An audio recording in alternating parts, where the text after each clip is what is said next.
নিজেরাই ধরাশায়ী বানানটা রেখে দিয়েছে ওইভাবে, এই বানান বাতিল করবেন।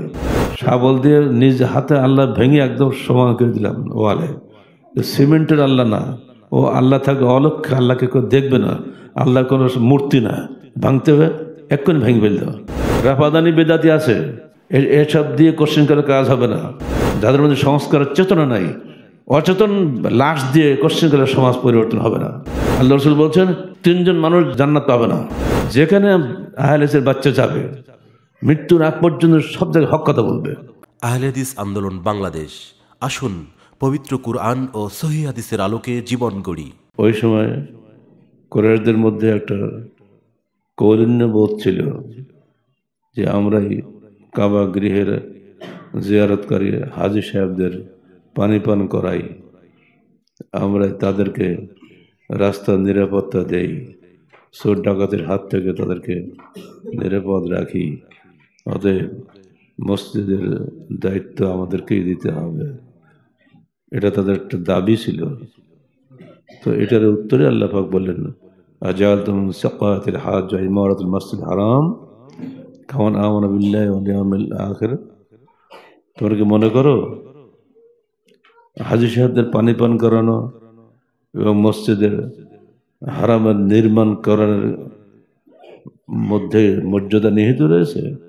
পর মর্যাদা নিহিত রয়েছে তাদের মধ্যে মান আমানা বিল্লাহ, যারা খালেস বেলুস ভাবে আল্লাহর উপরে ঈমান রাখে ও আমালা সালিহা এবং নেক আমল করে। এরপরে আল্লাহ বলছেন, ইন্নামা ইয়ামুরু মাসাজিদাল্লাহ, নিশ্চয়ই আল্লাহর মসজিদগুলি আবাদ করবে তারাই মান আমানা বিল্লাহি ওয়াল ইয়াউমিল আখির, যে ব্যক্তি বিশ্বাস স্থাপন করে আল্লাহর উপরে এবং আখিরাতের উপরে। ওয়ালাম ইয়াখশা ইল্লাল্লাহ, এবং আল্লাহ ব্যতীত কাউকে ভয় করবে না। 5টি শর্ত আছে। আখিরি জামানায় মসজিদ বড় বড় হবে। হাদিসটির সনদ জয়ীফ হলেও বাস্তবতা সঠিক। আব্দুল্লাহ ইবনে আব্বাস রাদিয়াল্লাহু আনহু বলছেন, দেখো আখিরি জামানায় মসজিদে খুব জাঁকজমক হবে, তোমরা সাবধান থেকো সেই জামানার জন্য।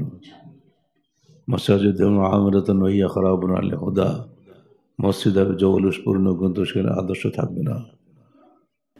এই যে মসজিদ আজকে আমাকে আপনারা এখানে নিয়ে এসেছেন, নতুন ইমারত দেখে আমরা খুশি হচ্ছি। ইমারত নয়, মুমিন মুসল্লি চাই। বিষয়গুলি মনে রাখবেন। আহলে হাদিস মসজিদ নাম রেখেছেন, খুব চমৎকার কথা। অনেকের আপত্তি, বিশেষ করে ইসলামিক ফাউন্ডেশন চাকরি করেন ধর্মীয় উপদেষ্টা হিসেবে হোক বা একজনকে থাকে সেখানে, তারা এই কথাটা প্রায়ই বলেন, আহলে হাদিস মসজিদ নাম কেন দিচ্ছেন? উত্তরে আমাদের জানা ভালো যে রসুলের জামানাতেও মসজিদে আবু মুআবিয়া, মসজিদে জুরায়েক, এসব নামগুলো হাদিসেই রয়েছে। তিনি এগুলোকে অস্বীকার করেন নাই। ঠিক এমনি করে মুসলমানদের মধ্যেও তিনি একদলকে মুহাজির, একদলকে আনসার বলে সম্বোধন করেছেন। আস-সাবিকুনাল আউয়ালুনা মিনাল মুহাজিরিন ওয়াল আনসার আল্লাযিনা ইত্তাবাউহুম বিইহসান রাদিয়াল্লাহু আনহুম ওয়া রাদু আনহু। ইসলামের অগ্রণী যারা, সে মুহাজির এবং আনসারদের মধ্যে, এবং যারা পরবর্তীকালে তাদের অনুসারী হবে, আল্লাহ তাদের উপরে রাজি হয়েছেন এবং তারাও আল্লাহর উপরে সন্তুষ্ট। আল্লাহ যখন মুহাজির এবং আনসার নামকরণটাকে নিষিদ্ধ করেনি, ঠিক তেমনি আহলে হাদিসও যারা আহলে নয় তাদের নামের পার্থক্য করাটাও নিষিদ্ধ নয়। কারণ হাল ইয়াস্তাবিল লাযিনা ইয়ালামুন ওয়াল লাযিনা লা ইয়ালামুন, যারা বিজ্ঞ এবং যারা অজ্ঞ তারা কি সমান? অজ্ঞ এবং বিজ্ঞের পার্থক্য যেমন থাকবে, হাদিসপন্থী এবং হাদিসের বিরোধীদের পার্থক্য ঠিক তেমনি থাকবে। এটাকে অস্বীকার করা মানে আমরা মুসলমান, জি হ্যাঁ, এটাও ঠিক আছে, কিন্তু মুসলমানের মধ্যেও বৈশিষ্ট্যগত কারণে আহলে হাদিসের নাম হবে সবার উপরে। লা তাযালু তায়ফাতুম মিন উম্মতি যাহিরিনা আলাল হক, কিয়ামতের আসার আগ পর্যন্ত একটা দল থাকবে যারা হকের উপরে দৃঢ় থাকবে। আর এটা কারা? এই বিষয়ে আহমদ বিন হাম্বল, ইয়াজিদ ইবনে হারুন যত সালাফ উলামায়ে কিরাম এক বাক্যে বলেছেন আহম আহলুল হাদিস, তারা সবাই আহলুল হাদিস। আহলে হাদিসের ব্যাপারে সবাই পরিষ্কার বক্তব্য আছে আমাদের সামনে, সেটা আছে। এজন্য আহলে হাদিস বলাটাকে কেউ সংকীর্ণতা মনে করবেন না, এটা আমার গর্ব। আমি যে নিজেকে আহলে হাদিস বলে পরিচয় দিতে পারছি, এটাই আমার গর্ব। আর আমি আহলে হাদিস আন্দোলন করি, বাংলাদেশের বুকে কোরআন হাদিসের সার্বভৌমত্ব প্রতিষ্ঠিত হোক, এটা যে চায় না সেই সবচেয়ে বড় মূর্খ।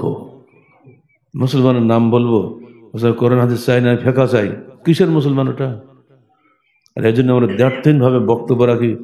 আপনারা শুনছেন কালকে সম্মেলনের বক্তব্য, কেউ কারো কণ্ঠে কোনো ভীরুতা নেই, দ্ব্যর্থহীনভাবে তারা বলতেছে আজকের যুবকরা।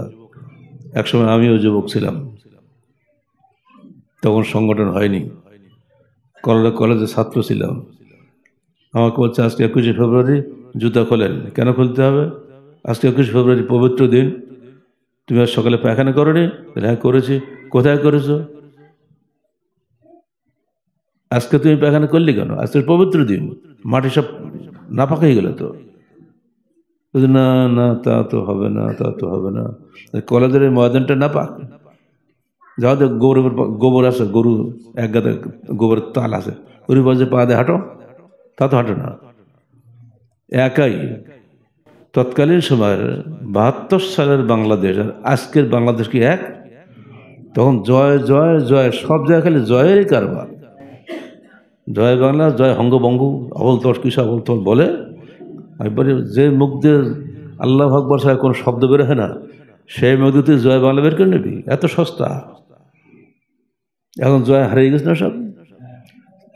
72 সালে এর বিরুদ্ধে প্রতিবাদ করা মানে কল্লা কাটা যাওয়ার অবস্থা। দ্ব্যর্থহীনভাবে আমরা আল্লাহ আকবার বৈজয়ন্তী ঘোষণা করেছিলাম সেদিন কল্লা কলেজের মাঠে, কেউ ঠেকাতে পারেনি, পারবো না কোনোদিন এই কণ্ঠ স্তব্ধ করতে। আর এই জন্য কারাগারে নিক্ষেপ করেছিলে তোমরা, কারাগারে গিয়ে বন্ধ হয়নি। সেখানে বহু মানুষ তৈরি হয়ে গেছে কারাগারের মধ্যে, বহু ভক্ত তৈরি হয়ে গেছে, যারা এখনও বেরিয়ে এসেও আমাদের সঙ্গে যোগাযোগ করে। সেদিন বগুড়া সম্মেলনের কারাগারের এক কারারক্ষী, সে যে কী যে আবেগ প্রকাশ করলো যে স্যার কারাগারে যে যতদিন আপনার সঙ্গে ছিলাম কত যে কি শিখেছি, আজকে সব থেকে আমরা মাহরুম হয়ে গেছি, আপনি আবারও একটু কারাগারে আসেন না স্যার? হ্যাঁ, তা ঠিকই তো। যেখানে আহলেসের বাচ্চা যাবে মৃত্যুর আগ পর্যন্ত সব জায়গায় হক কথা বলবে। সাহস আছে? তাহলে মসজিদটা আহলেসের মসজিদ হবে।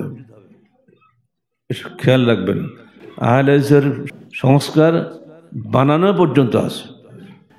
প্রথমে আমরা সংস্কার করেছি বায়তুল মোকাররম মসজিদে, এটা সম্পূর্ণ সৌদি আরবের টাকা তৈরি, অথচ সেখানে বেদাতের আধিপত্য বিস্তার করেছে। আমি তখন যাত্রাবাড়ি মাদ্রাসার মহতমে, যুব সংঘ তো নাই, তো কী হয়েছে? আমি তো আছি। যুব সংঘ করলাম তো 78 সালে, এর তার আগের ঘটনা। 16টা সংগঠন, ইসলামী সংগঠন, নাম হলো একসঙ্গে সিসকো। আমিও তার মধ্যে একজন। আমি সংগঠন তো কিছুই নয়, আমি আর আমার সাথে আব্দুর রহিমকে নিয়েছিলাম তালা থানায় বাড়ি। ও ছিল কমিউনিস্ট, যা হোক হেদায়ত হয়ে গেছে, আমার সব পাল্লায় পড়ে আইএস হয়েছিল। সেখানে যে মিটিং হচ্ছে, 16টা সংগঠন সব পাগড়িওয়ালারা, আমি তো কিছুই না। পাগড়ি জীবনে দেখছেন আমার মাথায়? ওসব ঝামেলা আমি এটা বোঝা কেন? সহজ সরল জিন্দগি, তুমি মাথায় বেড়াবো, আর পাগড়ি পত্রিকা তো কত সময় লাগে, আর অত লম্বা একটা জিনিস আবার সাফ করো, আবার ঘুরি বেড়া, কি একটা ঝামেলা। ওসব না, ছোট ছেলে মানুষ, কতটুক বয়স ছিল তখন। আমি বললাম বায়তুল মোকাররমের মাথার উপরে আল্লাহ লিখছেন কেন? এটা কি আল্লাহর সাইনবোর্ড? আল্লাহর ঘর এটা। আজকে বিল্ডিং ভেঙে দিলে আল্লাহকে ভেঙে যাবে, এটা চলবে? সচিব সাহেব চং করছে, বলেন কি আল্লাহ ভাঙবো? আল্লাহটা যে বানিয়েছে সে তো ভেঙে চুরি ঠিকঠাক করার পর তো বানিয়েছে, তার দোষ হয়নি? ভাই আপনি কি বললেন? কি আপনারা সংগঠনের লোকরা কি বলছেন? অন্যদের যারা আছেন তারা খালি পাগড়ি হেলাচ্ছে, তাই তো তাই তো তাই তো, এটা কথা তো ঠিকই, কিন্তু কি বলি এখন, তো আপনাদের আল্লাহটা আমি ভেঙে দেবো, আপনাদের ভয় লাগে, আমি যাচ্ছি ভেঙে দেবো। তোমার সদস্য হাত ধরে বলে, ভাই ভাই জনগণের মধ্যে দারুণ প্রতিক্রিয়া হবে আল্লাহ ভাঙে দিলি, তাহলে এই কাজটা করে না ভাই। তাহলে একটা পথ বলে দিই, আল্লাহর সঙ্গে আল্লাহ আকবার যোগ করে দেন, হ্যাঁ এইটা হবে এইটা হবে। তো সবাই মেনে নিল। চিন্তা করছেন, নিজে হাতে আল্লাহ লিখেছে, তখন দোষ হয়নি। আল্লাহ ভাঙতে গেলি একেবারে। গেছি টাঙ্গাইলে, প্রধান অতিথি আমি, আহলে হাদিসের মসজিদ বেড়াডোমা। এক নজর দেখলাম যে ওই আল্লাহ সিমেন্ট দিয়ে লেখা হয়ে গেছে, তো রং হয়নি। তখন যে বাড়ি আমি উঠবো উনি হচ্ছেন ওই মসজিদের সেক্রেটারি। তো আমি বাড়ির সামনে গিয়ে গাড়ি রেখেই বললাম, ভাই আপনার বাড়ির শাবল আছে? হ্যাঁ, শাবল থাকবে না কেন, নিয়ে আসেন তো। বুঝতেই পারেন আমি শাবল কী করবো। তো স্যার শাবল কী করবেন, আর রাখুন তো, দেন আগে। ড্রাইভারকে বললাম গাড়ি ঘুরো। কেউ কিন্তু আমার সাথীরা কেউ বুঝতে পারেন আমি কী করবো। এসব মৌলবি সব নিলে এই খালি ইখতলাফ করবো, খালি ঝামেলার দরকার কি, যাও যা আপনার যে আরাম করেন, কে বিশ্রাম খুঁজে যান। গাড়ি নিয়ে ঘুরে সেখানে গেলাম, গিয়ে মাইকের উপরে দাঁড়িয়ে শাবল দিয়ে নিজ হাতে আল্লাহ ভেঙে একদম সমান করে দিলাম ওয়ালে। সিমেন্টের আল্লাহ না, ও আল্লাহ থাকে অলক্ষ্যে, আল্লাহকে কেউ দেখবে না, আল্লাহ কোনো মূর্তি না, ভাঙতে হবে এক্ষুনি ভেঙে ফেলতে হবে। ড্রাইভার স্যার আপনি ওটা আমার কাছে দেন, আমি ভেঙে দেব। অসম্ভব, ভাঙার নাকি আমি পাবো, তোমাকে অংশ দেবো না, এটা ও ভাঙা কাজটা আমার। একদম ভেঙে সমান করে দিয়ে চলো, পারবেন? এই বুকের পটার সাহস নিয়ে আপনার কাজ করতে হবে, তবে সংস্কার হবে। ভিতরে ঘা আছে, উপরে মলম লাগাই দিলেন, ও ঘা জীবনে সারবে? ও ঘা একদম হাসড়ি মারছে, খুলি ফেলে টাটকা রক্ত বেরোবে। এইবার আপনি মলম দেন, এইবার সেরে দেবে। ওই ভেঙে দিয়েছি। পরে আসলাম, সেক্রেটারি সাহেব আপনার আল্লাহ ভেঙে দিয়ে আসছে। হ্যাঁ, কী করলেন স্যার? হ্যাঁ, মোহাম্মদটা লেখেননি আপনি, এখনও লিখবেন হয়তো পরে। আল্লাহ ভাঙা হলেও মোহাম্মদটা আরও ভাঙা হবে, আপনি এই কাজটা করবেন না। তো স্যার এতে দোষ কি? দোষ আপনি বুঝতেছেন না? আপনি সারা জীবনে কয়বার তসবিহ তেলাওয়াত করেন? 33 বার 34 বার আল্লাহ আকবার বলতে হয়, সুবহানাল্লাহ আলহামদুলিল্লাহ আল্লাহ আকবার আছে না? এইটাই কবুল হবে। প্রত্যেকটা আঙুলের গিরায় গিরায় আপনাকে সাক্ষী দেবে কিয়ামতের মাঠে। কিন্তু ওই সিমেন্ট দিয়ে লেখা আল্লাহ ওদের সোনা দিয়েও লেখেন, ও সাক্ষী দেবে না। তো তাই তো এত বড় একটা ভুল হচ্ছিল। আমাকে তো কোনো আলেম ভুল ধরে দেয়নি, ওদের ভুল ধরে নেই, আমি একদম ডাইরেক্ট একদম মিশিয়ে দিয়েছি। ঠিক করেছেন, ধন্যবাদ আপনাকে। এরকম আলেম দরকার। গেছি রংপুর কনফারেন্সে, বিশাল সম্মেলন, ডক্টর বারি, আব্দুল্লাহ ইবনে ফজল, আবু দাহের বর্ধমানে, তৎকালীন সময় যারা শ্রেষ্ঠ আলেম মানে আলিমউদ্দিন সহ। বগুড়া আহলে হাদিস একটাই মসজিদ, সেন্ট্রাল রোড মসজিদ, 3.5 বিঘা জমির উপরে, বিশাল ব্যাপার স্যাপার, বিশাল আল্লাহ আর বিশাল মোহাম্মদ। ওই যে গ্লাসে থাকে না বিলবোর্ডের মতো, ওই দিয়ে রাখছে কেবলার দিকে।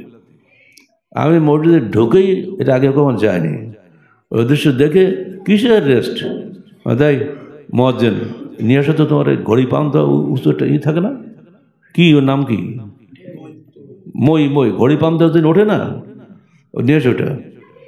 স্যার কী করবেন? আমি ঘড়ি পাম্প দিয়েছি আজকে, হাঁটো তোমার আসল থেকে পাম্প দেবে, ওটা উপরে ওঠো। কী করবো? ওটা নামাও। ও বাবা স্যার, সেক্রেটারি সব দেখলে খেপে যাবে তো, রাখো তোমার সেক্রেটারি। কিসের সেক্রেটারি? বেদাতের সেক্রেটারি, আহলেস হয়েছে। নামালো, সেদিন দেখাইলো আমার সঙ্গে, যে লালমেট গেল, স্যার আমি সেই লোক যে আপনাকে সাহায্য করেছে, আমি একটু নেকি পাবো না স্যার? তো অবশ্যই তুমি পাবা।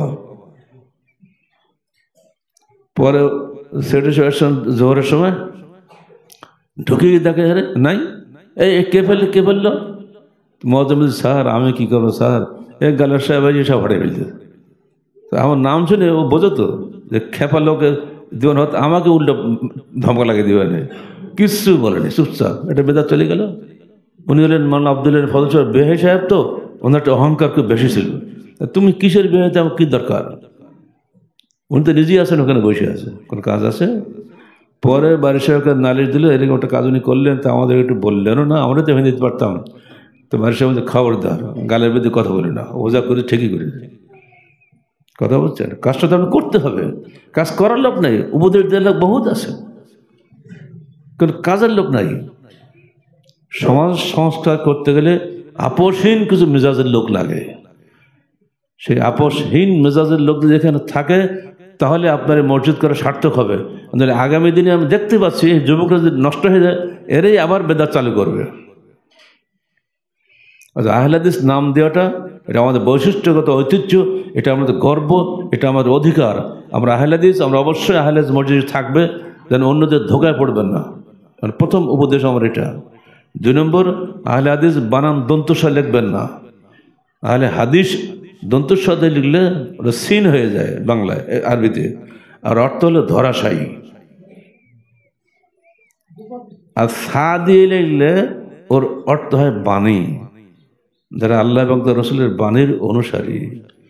আমাদের যত বানান, আমাদের সংগঠনের বানান দেখে না, দাদেরকে সোয়া দেখে না, তা আপনারা কোন কারণে দন্তস্ব দিলেন? কে শিখেছে আপনাদেরকে? যিনি শিখেছে তিনি হয়তো ভুল ক্রমে শিখেছেন, অথবা তার মধ্যে কিছু ভেতরে ত্রুটি আছে, তিনি অন্য আকীদার লোক। কারণ জমিয়তে আহলে হাদিস দন্তস্ব লেখে, আর আমরা গেলে সোয়া লিখি। জমিয়তে আহলে হাদিস জানে না যে দন্তস্বের কী অর্থ হয়, নিজেরাই ধরাশায়ী বানানটা রেখে দিয়েছে ওইভাবে। এই বানান বাতিল করবেন, 1 সপ্তাহের মধ্যে দন্তস্ব পাল্টাবে, ওখানে সোয়া লিখতে হবে। পারবেন? আর কথা বলছে না। পারবেন? সাহস আছে? ওটা আল্লাহর বাণী, রসুলের বাণী আগে স্থান পাবে না আপনি ধরাশায়ী হয়ে গেলে সেটা করবেন? ইমিডিয়েট হটাই দেবে এটা ওখান থেকে। এই বানানের মধ্যেও আদর্শ আছে, আদর্শের বহিঃপ্রকাশ আছে একটা বানানের মধ্যে। প্রতিটি ব্যাপারেই আপনার সংস্কার করতে হবে। আপনাদের যা তাহারিক পড়েন, ব্রিটিশদের সম্পাদকীয়টা পড়েন, আমার লেখা, বানানে কত পার্থক্য দেখবেন। ওখানে যারা ভাষাগত সাম্রাজ্যবাদী, ইন্ডিয়ার কলকাতা কেন্দ্রিক বাংলা আর ঢাকা কেন্দ্রিক বাংলা, 2 বাংলার সংঘর্ষ আছে। কলকাতা কেন্দ্রিক বাংলা অনুসারীরা মনে করেন যে বাংলা ভাষাটা এসে প্রাকৃত ভাষা থেকে, সংস্কৃত থেকে, প্রাকৃত থেকে সংস্কৃত, সংস্কৃত থেকে বাংলা। এই বাংলাকে সংস্কৃতের আওলাদ বানানোর জন্য ওদের দিন রাতের প্রচেষ্টা। খেয়াল করে দেখবেন, বস্তুত বিসর্গ আছে না, সাধারণত বিসর্গ আছে না, অন্তত বিসর্গ আছে না, যত বিসর্গ এগুলো ওরা বলে সংস্কৃতের নমুনা হিসেবে ওটা রাখে। সান্ত্বনা, সান্ত্বনাকেও বলি আমরা সান্ত্বনা। বাচ্চা মারা গেছে, বাপ মাকে বা প্রতিবেশী সান্ত্বনা দেয়নি আমরা? সান্ত্বনা বানানটা কি দিচ্ছেন আপনি? দন্তন্বয় তয় নিচে একটা বোয়া, তাই না? এই বোয়াটা কেন দেন? যেটা আপনার বর্ণনায় আসে না, মুখে আসে না, বলেন কেন? ডিকশনারি খুলে দেখবেন, ওখানে বলা আছে এই বোয়াটা হচ্ছে সংস্কৃতের লক্ষণ। সংস্কৃত থেকে যে সান্ত্বনা শব্দটা এসেছে এইটা। তারা যে কোনো মূল্যে বাংলা ভাষাকে সংস্কৃত জাত বলে প্রমাণ করার জন্য চেষ্টা করে। আমি এর বিরুদ্ধে আমার লেখনী সংস্কার চলছে। গট্টার গালাবির বাংলা পড়ো, তারা তো বাংলায় কথা বলতে চাইব, সব হটিয়ে দিছি। আমার লেখার মধ্যে সান্ত্বনা ব নেই, সাধারণত বস্তুত্ব সব হটিয়ে দিছি। অটোমেটিক্যালি এখন যারা আমাদের ছেলেরা বাংলা লিখবে তারা আমার বাংলা অনুকরণ করবে। এর বিপরীত গেলেই তুমি ধরা খেয়ে যাবে। আল্লাহ পাক প্রত্যেক জাতির জন্য পৃথক পৃথক ভাষা নির্দেশ করেছেন। বেলের মধ্যে হলেই কি সেটা কাসিম হবে নাকি? একসময় টিটকারি করতো আমাদের জমিয়তের ভাইরা, বিশেষ করে বর্ধমান সাহেবের উদাহরণ এটা, এই ভাইরা খবরদার খবরদার, আপনারা যেন বেল খাবেন, কাসিম খাবেন না। বেলের পিঠে কাসিম একরকম দেখতে, তার মানে গালাসের দলে যাবেন না। আমি একসময় ছিলাম কাসিম, কাসিম বলো আর বেল বলো, যাই বলো বলো, তুমি আর আমি এক না। তোমার চিন্তাধারা একদিকে, আমার চিন্তাধারা আর একদিকে। আমার চিন্তাধারা আহলে জামাতকে সংস্কার করো, সঙ্গে সঙ্গে অন্যান্য মুসলমানদেরকেও সংস্কার করা, তারা যেন প্রকৃত অর্থে আহলে হাদিস হয়। আর তোমার কাজ হলো আহলে নামদারি কিছু লোক আছে বাংলাদেশে, তার জড়ো করে একটা দল বানানো। দলের কোন দরকার আছে আমার? জান্নাতে যাবো আমি একা, কবর যাবো একা, তোমার দল দিয়ে কচু করবো নাকি? আমি যতদূর সম্ভব মানুষকে সংস্কার করে যাব, একটা মানুষের সংস্কার হয় ওটাই আমার সঙ্গে জান্নাতে চলে যাবে। আমি কোনো বেদাতির সঙ্গে থাকতে রাজি না। আহলে হাদিস আন্দোলন কোনো বেদাতি আন্দোলন নয়। আহলে হাদিস আন্দোলন স্রেফ হকপন্থী আন্দোলন। কিয়ামত পর্যন্ত এ দল থাকবে, আল্লাহ নবী নিজে ওয়াদা করেছেন, বাদা আল ইসলাম গরিবান সাইউদ কামা বাদা ফাতুবা লিল গুরাবা। ইসলাম এসেছিল নিঃসঙ্গ যাত্রী হিসেবে, আবার ফিরে যাবে সেই কিছু সামান্য লোকের মধ্যে, তাদের জন্য জান্নাতের সুসংবাদ। আমি সেই সুসংবাদ প্রাপ্ত একজনের মধ্যে হতে চাই। বিশাল দলের সঙ্গে থাকার কোনো প্রয়োজন আমার নাই। যারা আমাদের এই আদর্শ বুঝেন তারাই আহলে হাদিস আন্দোলন বাংলাদেশের বা আহলে যুব সংঘের অনুসারী হবেন। যারা বুঝেন না, শুধু আহলে হাদিস বলেন, চিৎকার দেন, আপনার চিৎকার নিয়ে আপনি থাকেন গিয়ে, ওগুলোর মধ্যে আমি নেই। কারণ দল দিয়ে কোশ্চেন করলে জান্নাত পাওয়া যাবে না। আকীদা এবং আমল হতে পবিত্র কোরআন ও সহিহ হাদিসের অনুসরণে, এর বাইরে কোনো আমল আল্লাহর কাছে কবুল হবে না। শিরকপন্থী বেদাতপন্থী কোশ্চেন করলে জান্নাতে প্রবেশ করবে না। মুসলমান হতে পারে মেলা, এই বিষয়গুলো খেয়াল রাখবেন। বিল্ডিং দেখে যাচ্ছে, খুশি হলাম, বিল্ডিং যেন আদর্শ থাকে, এখানে যেন পবিত্র কোরআন ও সহিহ হাদিসের আলোচনা হয়। আমাদের যে নিয়ম আছে প্রতি সপ্তাহে একদিন তালিম করা, সেই তালিমের মাধ্যমে সমাজ বেঁচে থাকবে। আপনি যে তালিম বাদ দেন, শুক্রবার খুতবাটা আছে, এটা আল্লাহ পাকের ব্যবস্থিত একটা জিনিস। এই খুতবায় এখানে কোনো বেদাতি খুতবা দিবে না। কি রাজি আছেন? ইনশাল্লাহ বলার যে জোশ আপনাদের, আপনি তো বেদাতি আনবেন রোজ একটা করে, রাফাদানি বেদাতি আনবেন না। এটা যেন না হয়, আমি বলে যাচ্ছি ভালো করে। রাফাদানি বেদাতি আছে, এসব দিয়ে কোশ্চেন করে কাজ হবে না। যাদের মধ্যে সংস্কারের চেতনা নাই, অচেতন লাশ দিয়ে কোশ্চেন করে সমাজ পরিবর্তন হবে না। এখানে নারী পুরুষ সবাই সালাত আদায় করে। অসংখ্য সমস্যা আমাদের মধ্যে আছে, সেগুলো আমাদের জানতে হবে কোন কোনটা সমস্যা। মহিলাদের এই আসার সময় দেখলাম বড় পুকুরটার পাশে দিব্য মহিলারা গোসল করছে, কে ওদেরকে অনুমতি দিল? কোনো মুসলমানের মহিলা প্রকাশ্য দিঘির মধ্যে গোসল করতে পারে না। সে আহলে জানবে, বোঝে না, মুসলমান তো বটে, সে মানুষ তো বটে। কোন হিন্দু মহিলাদের মধ্যেও এরকম ব্যাপার দেখি নাই। কবি রবীন্দ্রনাথ ঠাকুরের জীবনী পড়ে দেখেন, তার মা বোনরা কষ্ট করলে মানুষের চেহারা দেখতে পাচ্ছে না। বড় পালকি ছিল, সে পালকির মধ্যে দাঁড়ানো যায়, সেই পালকি দিয়ে করে নিয়ে গঙ্গা জলে গোসল করলে তার পুণ্য স্নান হয়, আপনারা জানেন তো। সেইখানে যে পালকি ডুবিয়ে দিত, ওর মধ্যে পালকির মধ্যেই গোসল করতেন রবীন্দ্রনাথ ঠাকুরের মা। তারপরে গোসল করা হয়ে গেলে টোকা দিত, এবার পালকি উঁচা করতো। হিন্দুদের মধ্যে যে এই পর্দা থাকে, মুসলমানের মধ্যে কেন থাকবে না? এইসব মহিলাদের কোনো ক্ষমা নাই, ওরা পরিষ্কার জাহান্নামের মহিলা, ওরা, ওদেরকে কোনো আপোষ নেই, হোক সে আহলে হাদিসের বাচ্চা। আর এদের স্বামীদের কোনো মুক্তি নাই। আল্লাহ রাসূল বলছেন, তিনজন মানুষ জান্নাত পাবে না। একজন হচ্ছে মদখোর, নিয়মিত মদ খায়, আর একজন হলো বাপ মার অবাধ্য সন্তান, আর একজন হলো তার বাড়ির মেয়েরা কুকর্ম করে কিন্তু বাড়িওয়ালা এগুলো জেনেও হজম করে। এদেরকে বলা হচ্ছে দায়ুস। আর দায়ুস হলে এতগুলো জান্নাত, দায়ুস কখনো জান্নাতে প্রবেশ করবে না। যে সমস্ত পুরুষ লোক এইসব মহিলাদেরকে পাঠিয়েছে পুকুরে এবং তাদেরকে এই দৃশ্য দেখে হজম করে, ঠিক ওই সমস্ত পুরুষ লোক, ওরা আজও ও পরিষ্কার দায়ুস, ও সালাত সেবার কোনো প্রয়োজন নাই, ও তো জাহান্নামে বসে আছে। এদেরকে খাতির করবেন না, দরকার এক ঘড়ি করে দেন তাও ভালো, কিন্তু এদের সঙ্গে থাকবেন না। এরা আহলে হাদিসও না, মুসলমানও না। বন্ধুরা আমার, প্রতিটি ব্যাপারে এখানে সংস্কার হবে। জুমায় একদিন হাজির হবেন, যিনি খতিব আসবেন, তিনি একটা কুসংস্কার দেখবেন, এখানে খুতবার মধ্যে সেগুলো বলবেন, মানুষ সংস্কার হবে, তাই না? আজকে খুব কজন লোক, এক মুঠো লোক আসছে, এখন আস্তে আস্তে মানুষ ভরতেছে। এই ভরার লাভটা কি আছে? শুরু থেকে যে কথা বলে বলা শুনবে কে? মসজিদ যদি খোদা হয়ে যাওয়ার পরে আপনি আসেন, ঠিক ওই মুসল্লি। পরিষ্কার হাদিসে রয়েছে, যে ব্যক্তি পিছনে আসে সে জান্নাতে গেলেও পিছনে যাবে, আগে যেতে পারবে না। আমরা আগে জান্নাতে যেতে চাই, পিছনে যেতে রাজি নই। ওইরকম মুসল্লি হন যে আগে আসে, খোদবা শুরু হলে পরে তো নাকি শেষ। আপনার হাদিসটা জানেন না যে প্রথম মাসে উট কোরবানির সময় নাকি পায়, আছে না? তারপরে গরু কোরবানির সময় নাকি পায়, শেষে সর্বশেষ মুসল্লি ডিম কোরবানির নাকি পায়। যেই খতিব খোদা উঠে গেল, ফেরেশতার দপ্তর গুটিয়ে দিয়ে চলে গেল, বলে এখন যারা আসছেন তারা কোনোই নাকি পান নেই। হাদিস আপনারা জানেন ভালো করে, খুব প্রসিদ্ধ হাদিস, জানার পরও আপনারা এগুলো মানছেন না। এখনই যখন আপনাদের নতুন মসজিদে আমি আসছি এখানে, আপনার যখন এই অবস্থা, এরপরে অন্য কোনো ক্ষতি বাড়লে আপনাদের অবস্থা কি হবে বুঝতে পারছেন না? হ্যাঁ, আসবে হচ্ছে জামাত শুরু সেই সময় আসবে। জি না, সাবধান। আপনাদের প্রথম দৃষ্টিতেই আমি বুঝে গেছি আপনাদের ঈমান কত জোরদার।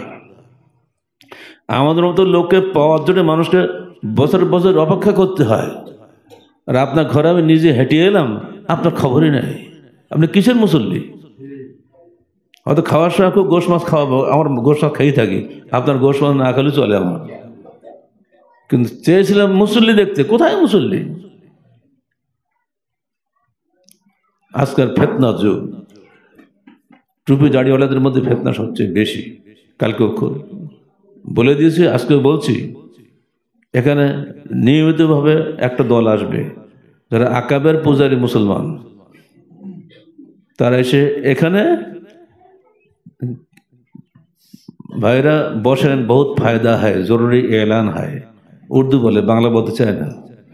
এবার সবাই গোল হয়ে বসে, এবার 6 উসুলের বয়ান শুরু করে দেয়। 130 ফরজ, কি 4 মজাব ফরজ, 4 কুরসি ফরজ, এর উজুতে 4, সিলাতে 4, এখানে 4, সেখানে 4 করে 130 মুখস্থ করানোর কাজ।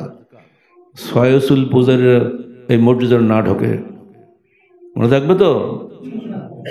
আর এক দল আছে ভোটার সংগ্রহ করবে, এখানে আসবে, সুন্দর ইসলামী বয়ান দেবে। ভাই, ক্ষমতায় না গেলে কিছুই পরিবর্তন করা যায় না, এটা আপনারা বুঝতেই পারছেন। এটা সহজ সরল কথা। অথচ আমরা ক্ষমতায় গেলে আহলে হাদিসের এই করবো সেই করবো ইত্যাদি ইত্যাদি। দুনিয়াবীর লোভের ফেতনায় পড়বেন না, আখিরাতের লোভে কাজ করুন। এই দুটো দল আহলে হাদিসের সবচাইতে শত্রু মনে রাখবেন, এদের থেকে সাবধান থাকবেন। মসজিদগুলো নষ্ট করার জন্য একটা ভাইরাস। নিয়মিত সালাত আদায় করুন, প্রতিদিন তো পারবেন না, একটা করে আমাদের সিলেবাস নেন, প্রতিদিন এসার পরে এইখানে দাঁড়িয়ে একটা ছেলে একটা হাদিস পড়বে। আমাদের হাদিসের বই আছে, একটা ছেলে একটা হাদিস পড়তে, অনুবাদ সহ পড়তে খুব ম্যাক্সিমাম লাগলে 2 থেকে 3 মিনিট সময় লাগে। এটা ওনারা করতে পারবেন না? একটু বলেন যে পারবো, ইনশাল্লাহ বলতেও আপনাদের সাহস নাই। কি মোর্দা, মোরা সব ইনশাল্লাহ বলতে গেলে ভয় পাচ্ছি। এত করলে হবে না। আমরা চাই কিছু জানদার মুসলমান, যার জীবন আছে। এখানে একটা ছেলেকে যিনি অন্ততপক্ষে যিনি ইমাম থাকবেন, তিনি তো এটা পারে, সালাত পড়ে সালাম ফেরানোর পরে একটা হাদিস শোনাবেন, কোনো মুসল্লি উঠে যাবেন না, খবরদার। একটা হাদিস শোনা পর্যন্ত আপনি অপেক্ষা করবেন। 2-1 বেয়াদব মুসল্লি আছে, বলে কি আমার সুন্নত পড়া ডিস্টার্ব করলো, তোমার সুন্নত হোক বা না কোনো দরকার নেই, তোমাকে হাদিস শুনতে হবে, কোনো খাতির নেই। একটা হাদিস শোনার পরে তুমি সুন্নত পড়বা, চুপচাপ বসে থাকবা। সপ্তাহে 1 দিন তালিম বৈঠক করতে হয় মসজিদে, জুমার খুতবা যেই দেখ, সপ্তাহে 1 দিন তালিম বৈঠক হওয়া চাই এই মসজিদে। আমাদের বহু বই আছে, এখন প্রায় প্রতিটি সাবজেক্টের বই আছে। এই বইগুলো থেকে আপনি 1 দিন তালিম বৈঠক করবেন, এর জন্য সংগঠন দরকার। এরপরও মাসে 1 দিন আপনাকে আশপাশের সমস্ত শাখাগুলো মিলে এখানে বসবেন, ইনশাআল্লাহ বড় আকারে সেটা হবে। সবাইকে বাকালে যাওয়ার দরকার নেই, বাকালে একটা হচ্ছে ওখানে হোক। এখানে এই অঞ্চল পুরনো সাতক্ষীরা যত মসজিদ আমাদের আছে, মুসল্লি আছে, সব 1 দিন এখানে বসে, মাসে 1 দিন বসতে পারবেন না, কোনো ব্যাপার এলো। এটা একটা সহজ সরল দিনের দাওয়াতের পদ্ধতি আপনাদেরকে বলে গেলাম, এগুলো মেনে চলবেন। এরপরে আমাদের গঠনতন্ত্রের কর্মপদ্ধতি আসে, দেখে নেবেন কীভাবে কাজ করতে হয়। ইনশাল্লাহ এর মাধ্যমে আমাদের পরকালীন পথ আস্তে আস্তে খোলাসা হয়ে যাবে। কারণ আসলে সব মানুষ অনেক কথা জানলেও সব কথা জানে না। যে এখন মনে করছে এটা বলবো, ভুলে যাচ্ছে না, যত চেষ্টাই করেন জানা জিনিস বলা হয় না, স্বাভাবিক। আজকে বললাম না, কালকে বলবো, তাই না, আগামী সপ্তাহে বলবো। এইভাবে আল্লাহ বলছেন, যাক্কির ফাইন্না যিকরা তানফাউল মুমিনিন, তুই মানুষকে উপদেশ দাও, কারণ উপদেশ মানুষের উপকার করে। এই একটু পরে যখন সালাত পড়বো আমরা, তখন কিন্তু এই আয়াতটাই পড়বো, সূরা আলা, সূরা গাশিয়াতে। এটা আল্লাহ বলে যাচ্ছে, আমরা শুনে যাচ্ছি, কিন্তু আমরা আমল করি না। প্রত্যেকটা গ্রামে আন্দোলনের শাখা গঠন করুন, সেখানে যেটা বললাম, এই যে সিলেবাসটা, দৈনিক সিলেবাস, সাপ্তাহিক সিলেবাস, মাসিক সিলেবাস পালন করুন, সমাজ ইনশাল্লাহ গড়ে উঠবে। এবারে বছরে একটা বার্ষিক জেলা সম্মেলন করুন, যেটা কালকে আপনার করলেন, লোকে লোকারণ্য হয়ে গেল। যদি সাংগঠনিক চ্যানেল না থাকতো, তাহলে একদিনে খালি আমার নাম শুনে মানুষ আসতো না, কিন্তু আগে থেকে তারা রেডিমেড, এটা আসবেই লোক। মানে আমির জামাত যদি রাস্তায় অসুস্থ হাসপাতালেও যায়, তথাপি লোক আসবে। এটা সংগঠনের নির্দেশ ফলো করতেই হবে। নেটে তো এখন সব দেখতেই পাচ্ছেন, বিভিন্ন জেলায় কীরকম মানুষের ভিড় লাগছে না, অকল্পনীয় মানুষের আকর্ষণ আমরা দেখতে পাচ্ছি। এটা হচ্ছে এমনি এমনি একদিনের প্রচেষ্টা হয়েছে, এগুলো বছরের পরে বছর প্রচেষ্টার ফসল এগুলো। আল্লাহ পাক আপনাদেরকে এই মসজিদের সাথে সাথে আপনাদের ঈমানকে মজবুত করার তৌফিক দান করুন, এবং এই মসজিদের মাধ্যমে পুরনো সাতক্ষীরার পুরনো ঐতিহ্য যেন আবার ফিরে আসে। আমি স্মরণ করছি ভাই এজাহার খাঁকে, যাকে আমরা চিনতাম এই সাতক্ষীরা এলাকার একমাত্র মুসল্লি হিসেবে, মানে আমাদের নেতা হিসেবে মুসলমানদের, আহলে হাদিসদের। আর আরও অনেককে চেনি, সব নাম আমার মনে আসছে না, আমার এখন ভোলা হয়ে গেছে, বয়স হয়ে গেছে না, অনেক নাম ভুলে যাচ্ছি। কেউ কিছু মনে করবেন না, ভুলে যাওয়ার কারণে দোষ দিবেন না। যাদেরকে ভুলে গেছি আমরা তাদেরও রুহের মাগফিরাত কামনা করছি। যারা বেঁচে আছেন, যদি তারা অসুস্থ হন, তাদের সুস্থতা কামনা করছি। আর যেসব মা বোন আমাদেরকে পছন্দ করেন, আমাদের দাওয়াত কবুল করেছেন, তাদেরকেও আমরা সমানভাবে সম্মান জানাচ্ছি, শ্রদ্ধা জানাচ্ছি। দয়া করে আপনারা মহিলাদের মধ্যে আপনার এক বাড়িতে মাসে সাপ্তাহিক বৈঠকটা চালু করে দেন। যেটা আমি যেদিন অ্যারেস্ট হয়েছিলাম, সেদিনই পর্যন্ত আমার রাজশাহীর বাসায় মহিলা বৈঠক চলছিল।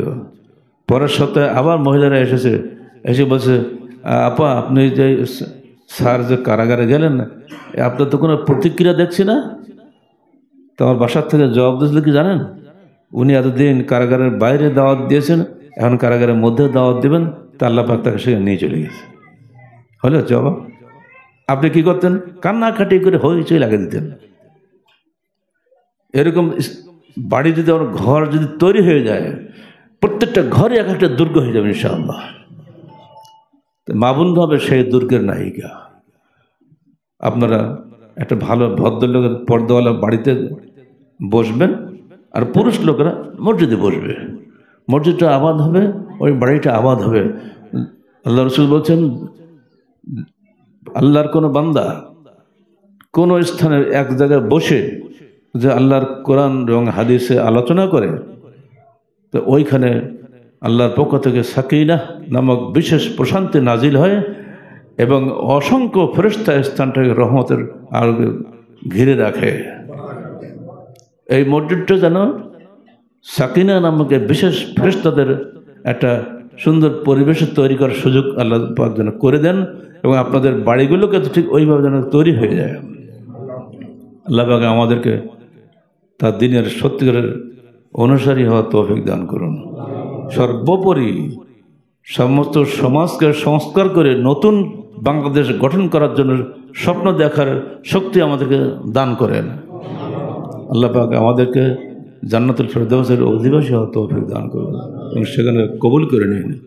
আমিন। আকুলু কাওলি হাযা আস্তাগফিরুল্লাহ লি ওয়া লাকুম ওয়া লিসাইরিল মুসলিমিন।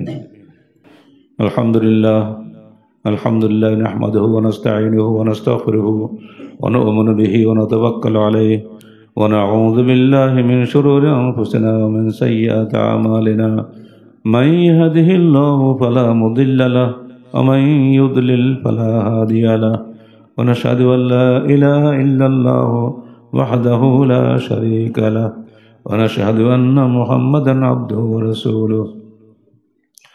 إن الله وملائكته يصلون على النبي يا أيها الذين آمنوا صلوا عليه وسلموا تسليما اللهم صل على محمد وعلى آل محمد كما صليت على إبراهيم وعلى آل إبراهيم إنك حميد مجيد اللهم بارك على محمد وعلى آل محمد كما باركت على إبراهيم وعلى آل إبراهيم إنك حميد مجيد اللهم انصر من نصر الدين محمد صلى الله عليه وسلم وجعلنا منهم واخذل من خذل الدين محمد صلى الله عليه وسلم ولا تجعلنا منهم عباد الله رحمكم الله إن الله يأمركم بالعدل والإحسان وإيتاء ذي القربى وينهى عن الفحشاء والمنكر والبغي يعظكم لعلكم تذكرون واذكروا الله يذكركم وادعوه يستجب لكم ولذكر الله تعالى وأعلى وعز وجل وأتم وأهم وأكبر